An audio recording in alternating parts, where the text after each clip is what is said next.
Assalamualaikum warahmatullahi wabarakatuh. Merger, konsolidasi, akuisisi, dan separasi. Tujuan merger, konsolidasi, akuisisi, dan pemisahan. Biasanya merger, konsolidasi, dan akuisisi ditempuh oleh perusahaan-perusahaan besar untuk meningkatkan efisiensi dan kinerja perusahaan. Karena cara-cara tersebut dapat dilakukan untuk tujuan-tujuan antara lain yaitu 1. Membeli produk lain atau lines untuk melengkapi produk lines dari perusahaan yang akan mengambil alih atau menghilangkan ketergantungan perusahaan tersebut pada produk lines atau service lines yang ada pada saat ini. Yang kedua, untuk memperoleh akses pada teknologi baru atau teknologi yang lebih baik yang dimiliki oleh perusahaan yang menjadi objek merger, konsolidasi, atau akuisisi. 3. Memperoleh pasar atau pelanggan-pelanggan baru yang menjadi objek merger, konsolidasi, atau akuisisi. 4. Memperoleh hak-hak pemasaran dan hak-hak produksi yang belum dimilikinya, namun dimiliki oleh perusahaan yang menjadi objek merger, konsolidasi, atau akuisisi. 5. Memperoleh kepastian atas pemasokan bahan-bahan baku yang kualitasnya baik yang selama ini dipasok oleh perusahaan yang menjadi objek merger, konsolidasi, atau akuisisi. 6. Melakukan investasi atas keuangan perusahaan yang berlebihan dan tidak terpakai. 7. Mengurangi atau menghambat persaingan. 8. Mempertahankan kontinuitas bisnis.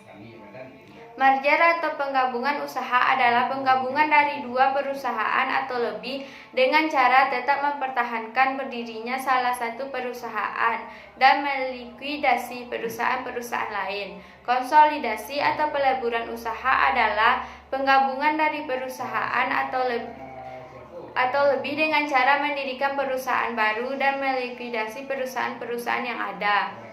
Akuisisi adalah pengambilalihan kepemilikan suatu perusahaan. Pemisahan adalah perbuatan hukum yang dilakukan oleh perseroan untuk memisahkan usaha yang mengakibatkan seluruh aktiva dan pasifa perseroan beralih karena hukum kepada dua perseroan atau lebih, atau sebagian aktiva dan pasifa perseroan beralih kepada hukum kepada satu perseroan atau lebih. Baik merger maupun konsolidasi yang terjadi adalah suatu perusahaan mengambil alih suatu aktiva dan semua pasifa dari perusahaan lain. Namun merger dan konsolidasi memiliki perbedaan jika dilihat dari prosedur hukum. Merger adalah absorpsi suatu perusahaan oleh perusahaan lainnya. Perusahaan yang mengambil alih tetap memakai nama dan identitasnya, maka perusahaan yang diambil alih itu berhenti eksistensinya.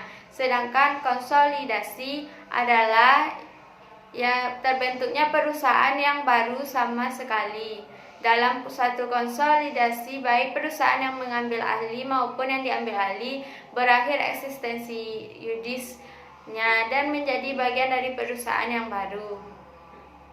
Rencana penggabungan dan rencana peleburan memuat sekurang-kurangnya antara lain yaitu 1. Nama PT yang akan melakukan penggabungan atau peleburan. 2. Alasan penggabungan atau peleburan. 3. Tata cara konversi saham. 4. Rancangan perubahan anggaran dasar. 5. Neraca. Selanjutnya akuisisi. Perubahan akuisisi biasanya perubahan besar yang memiliki dana yang kuat, manajemen yang baik, dan jaringan usaha yang luas, serta terkelompok dalam konglomerasi. Adapun perusahaan terakuisisi biasanya perusahaan kecil yang sulit berkembang atau perusahaan yang memang ingin bergabung dengan perusahaan konglomerasi tersebut, sehingga akuisisi tersebut dapat secara sukarela atau ramah atau terpaksa. Akuisisi dapat dilakukan secara internal atau eksternal. Akuisisi internal adalah akuisisi terhadap perusahaan dalam kelompok sendiri, sedangkan akuisisi eksternal adalah akuisisi terhadap perusahaan di luar kelompok atau perusahaan dari kelompok lain. Akuisisi dapat dilakukan terhadap perusahaan dalam negeri atau terhadap perusahaan luar negeri. Selanjutnya, kelebihan dan kekurangan. Yang pertama, merger kelebihannya yaitu memakai nama perusahaan pengambil alih. Biaya lebih kecil dan tidak diperlukan surat izin usaha baru. Kekurangannya adalah menimbulkan polemik baru.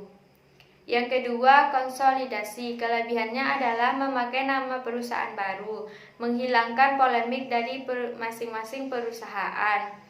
Kekurangannya adalah berbiaya lebih mahal dan diperlukan surat izin usaha yang baru.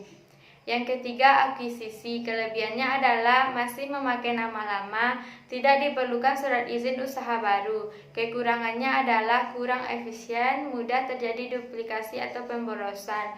Kepemilikan perusahaan berubah.